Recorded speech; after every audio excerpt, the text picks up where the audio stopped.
کہ ہم اپنی زندگی کا مقصد کیسے تلاش کریں۔ اب دنیا میں اربوں کی تعداد میں، ارب گنتی کے اعتبار سے اربوں کی تعداد میں انسان موجود ہیں، مسلمان بھی ہیں، غیر مسلم بھی ہیں، دیگر مذاہب کے لوگ بھی ہیں، مذاہب کو ماننے والے بھی ہیں، ان کا انکار کرنے والے بھی ہیں، لیکن ہر ایک کا مقصد جدا جدا ہے، ہر انسان کا مقصد جدا ہے۔ کئی لوگوں کے مقاصد ایک بھی ہیں، ایک جیسے بھی ہیں، لیکن دنیا میں بہت سارے انسانوں کے جو مقاصد جدا ہیں۔ جیسے کوئی نوجوان ہے، کوئی لڑکا ہے، کوئی لڑکی ہے، اس کا یہ مقصد ہے کہ اس نے ڈاکٹر بننا ہے،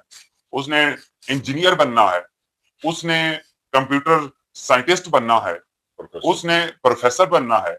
اس نے لا کا پروفیسر بننا ہے، یا جو بھی اس کا مقصد ہے زندگی کا، وہ اسی لائن میں، اسی سمت میں کوشش کرے گا، اسی سمت میں چلے گا، اور اسی سمت کی روشنی میں ہی وہ ڈگری حاصل کرے گا۔ ناظرین، ایسا کبھی نہیں ہو سکتا کہ ایک بندے کی زندگی کا مقصد ڈاکٹر بننا ہو لیکن وہ انجینئرنگ کی تعلیم حاصل کر رہا ہو، ایک بندے کا مقصد اسلامک اسکالر بننا ہو اور وہ دوسرے کسی اور مقصد کی طرف گامزن ہو۔ تو جب ہم اپنا مقصد تلاش کر لیتے ہیں، پھر ہماری زندگی کی جو سمت ہے وہ بھی متعین ہو جاتی ہے اور ہمارے لیے اس مقصد کو حاصل کرنا بھی آسان ہو جاتا ہے۔ تو کئی طرح کے انسان کے مقاصد ہیں، کئی مقاصد اسلامی ہیں، مذہبی ہیں، دینی ہیں، اور کئی مقاصد دنیاوی ہیں، دنیا کی آسائشوں کے ہیں، دنیا کے مختلف قسم کے سٹیٹس حاصل کرنے کے ہیں، اور کئی مقاصد آخرت کے ہیں جو ہمارے بعد میں زندگی شروع ہونے والی ہے، اس زندگی کے بعد اس زندگی کو پرسکون بنانے کے ہیں، اس زندگی میں کامیاب ہونے کے ہیں۔ تو سب سے پہلے یہ ضروری ہے کہ ہم اپنے مقصد کی تلاش کریں کہ آیا کہ ہماری زندگی کا مقصد کیا ہے۔ مقصد کے بغیر زندگی ایسی ہے جیسے ایک کشتی ہے اور اس کے پتوار نہ ہو، اس کو معلوم نہیں اس کی سمت کیا ہے۔ مقصد کے بغیر ایسے ہی ہے جیسے ایک شخص بس میں گاڑی میں سوار ہو گیا، اسے کنڈکٹر پوچھے بھائی آپ نے کہاں جانا ہے، وہ سوچے، وہ کہنے جواب دے کہ جی ابھی مجھے کوئی معلوم نہیں، تو یقیناً ایسے شخص کو کیا کہا جائے گا۔ تو مقصد زندگی میں بڑا ضروری ہے، اور مقصد کا انسان کو زندگی میں انسان مقصد اور پلاننگ کا تعین اور خیال کب آتا ہے؟ دو چیزیں ہیں، ایک انسان کو زندگی کا علم، شعور، تجربہ ہوتا ہے، اور دوسرا انسان کو 100% یقین ہوتا ہے کہ one day I will be die, مطلب ہے کہ میرا ایک اینڈ ہے، میں جو ہے نا آئی ایم ناٹ مور، مطلب ایک دن میں نے ختم ہو جانا ہے۔ یہ دو چیزیں جب ملتی ہیں کہ ایک زندگی کا شعور اور ایک میری لمیٹڈ لائف ہے، یہ دو چیزیں جب ملتی ہیں تو ایک تیسرا کوشچن پیدا ہوتا ہے کہ میں نے پلاننگ کرنی ہے، میں نے اس کو ایسے نہیں گزارنا، میرا کوئی مقصد ہونا چاہیے، میں کہاں سے آیا، میں کہاں جاؤں گا، میرا اینڈ کیا ہے، میں نے کرنا کیا۔ جب انسان کو منزل کا نہ پتا ہو تو ہر راستہ انسان کو غلط کرتا ہے۔ اسی طرح جیسے شیرباز صاحب نے بتایا کہ اگر کسی کشتی کا ملاح نہیں ہے، اس کو کوئی چلانے والا نہیں ہے، تو وہ صرف سمندر کی لہروں کے رحم و کرم پہ ہی چلتی ہے،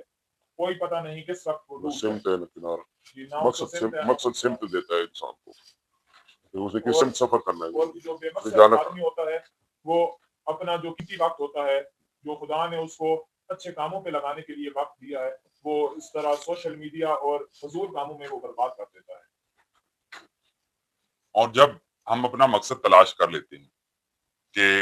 ہماری زندگی کا مقصد یہ ہے، پھر اس کے بعد اگلا مرحلہ آتا ہے اس مقصد کو حاصل کرنے کی پلاننگ۔ پھر انسان اس کی پلاننگ کرتا ہے، پھر صبح سویرے اٹھتا ہے تو اس کے سامنے اس کا مقصد ہوتا ہے جو اس کی منزل ہوتا ہے،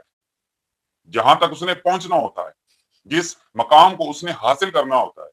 تو ایسا بھی ممکن نہیں ہے کہ ایک انسان اپنا مقصد تو تلاش کر لے لیکن اس کی ساری منصوبہ بندی، اس کی ساری پلاننگ اس مقصد سے مخالف سمت میں ہو۔ اس لیے یہ بھی ضروری ہے جب ہم اپنا مقصد طے کریں تو پھر اس کے بعد ہمارے جو شب و روز ہیں، جو ہماری پلاننگ ہے، جو ہماری صبح سے لے کے شام تک زندگی ہے، ہم اس کو اس انداز میں گزاریں تاکہ وہ جو ہمارا مقصد ہے اس کو ہم اچیو کر لیں۔ اور دنیا میں دیکھیں کتنے بڑے بڑے لوگ ہیں، ہر ملک کی سطح پہ دیکھیں تو بھی، انٹرنیشنلی دیکھیں تو بھی، مذہبی طور پہ دیکھیں تب بھی، بہت سے ایسے لوگ ہیں جن کا زندگی میں واضح مقصد تھا اور انہوں نے اس مقصد کے حصول کے لیے کوشش کی، محنت کی۔ ایک وقت تھا جب انہوں نے اپنی جدوجہد کا آغاز کیا تو لوگ ان کا تمسخر اڑاتے تھے، لوگ ان پہ ہنستے تھے اور بزدل لوگ ان پہ فکرے کستے تھے کہ دیکھو یہ کیسا شخص ہے، اس نے اتنا بڑا مقصد اور اتنا بڑا اپنی ایک منزل کا تعین کر دیا ہے اور یہ تو کچھ بھی نہیں کر سکتا۔ اس میں ایک چھوٹا سا واقعہ بھی میں آپ کے ساتھ شیئر کروں گا کہ یہاں کے وادی سون کے قاری غفور احمد چشتی صاحب تھے، وہ بذات خود ایک غریب آدمی تھے، ایک غریب فیملی سے تعلق رکھتے تھے، لیکن جوانی میں جب وہ ابھی زمانہ طالب علم میں تھے، علم حاصل کر رہے تھے اور ابھی انہوں نے غالباً میٹرک ہی کیا تھا، تو وہ اپنے دوستوں سے، اپنے جاننے والوں سے، اپنے اعزا و اقربا سے یہ شیئر کرتے تھے بات کہ ایک وقت آئے گا میں انشاءاللہ ایک بہت بڑا ادارہ بناؤں گا، ایک دارالعلوم بناؤں گا، ایک بہت ہی اعلیٰ معیار کا انسٹیٹیوٹ بناؤں گا۔ تو لوگ جو کم فہم تھے، جو کم علم تھے، تو وہ ان کا مذاق اڑاتے تھے، وہ کہتے تھے دیکھو جی ابھی تو ان کے پاس صبح کا کھانا ہے اور شام کا نہیں ہے، تو یہ کیسے اتنی بڑی منزل کا تعین کر بیٹھے ہیں کہ یہ کیسے اس منزل کو حاصل کریں گے۔ تو ملک غلام محمد اعوان صاحب رحمۃ اللہ علیہ، وہ ایک صوفی بزرگ تھے، بڑی علمی شخصیت تھے اور اللہ کریم نے ان کو فکر و تدبر کی وہ خاص صلاحیت عطا فرمائی ہوئی تھی۔ ان سے کسی نے پوچھا ایسے مزاحن جیسے لوگ ان کا مذاق اڑاتے تھے کہ کیا یہ جو غفور بیٹا ہے تو یہ کیا کہتا ہے کہ میں اتنا بڑا دارالعلوم بناؤں گا اور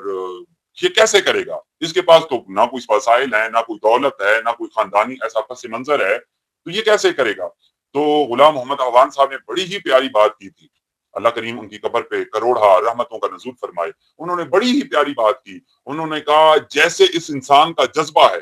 جیسے اس نوجوان کی لگن ہے، جیسے اس کی یہ خواہش ہے اور جیسے یہ سوچتا ہے، اس سے تو یہی لگتا ہے کہ یہ بندہ کامیاب ہوگا۔ اور وہ زمانہ طالب علمی تھا، ابھی نوجوان ہیں، کچھ معلوم نہیں کہاں جائیں گے، کیا کریں گے، کیسے زندگی گزرے گی، کیسے شب و روز گزریں گے، اس مقصد کے حصول کے لیے کتنی مال و دولت اور کتنے وسائل چاہیے ہوں گے۔ لیکن کم و بیش 40 سے 50 سال کا عرصہ گزرا، اس نوجوان قاری غفور احمد چشتی مرحوم و مغفور رحمۃ اللہ علیہ، انہوں نے اپنی زندگی کا مقصد طے کر لیا تھا اور اسی مقصد کے حصول کے لیے وہ صبح سویرے اٹھتے تھے اور وہی مقصد ان کے ذہن میں ہوتا تھا۔ وہ دن بھر جتنے بھی کام کرتے تھے وہی مقصد ان کے شعور میں ہوتا تھا، ان کے لاشعور میں ہوتا تھا۔ وہ جب شام کو بستر پہ آرام کے لیے جاتے تھے تو وہی مقصد ان کے ذہن میں ہوتا تھا، وہی مقصد ان کے خیال میں ہوتا تھا۔ اور پھر دنیا نے، اہلیان وادی سون نے یہ منظر اپنی آنکھوں سے دیکھا کہ وادی سون میں ایک عظیم الشان ادارہ مہریہ ٹرسٹ کے نام سے انہوں نے قائم کیا اور اس کا افتتاح فرمایا، اور لوگ حیران تھے کہ اتنا بڑا ادارہ جو اپنی انفرادیت کے اعتبار سے، جو اپنی ایک خصوصیت کے اعتبار سے، جو اپنے محل وقوع کے اعتبار سے، جو اپنی وسعت کے اعتبار سے واقعتاً ایک عظیم الشان ادارہ تھا، اور وہ ادارہ یہ گواہی دے رہا تھا کہ غفور احمد چشتی مرحوم نے نوجوانی میں جو اپنا مقصد حیات بنایا تھا، جو اپنی زندگی کے مقصد کا تعین کیا تھا اور جو اس کے لیے پھر انہوں نے زندگی بھر اس مقصد کو حاصل کرنے کے لیے پلاننگ کی، الحمدللہ آج وہ اس مقصد میں کامیاب ہو گئے۔ مقصد انسان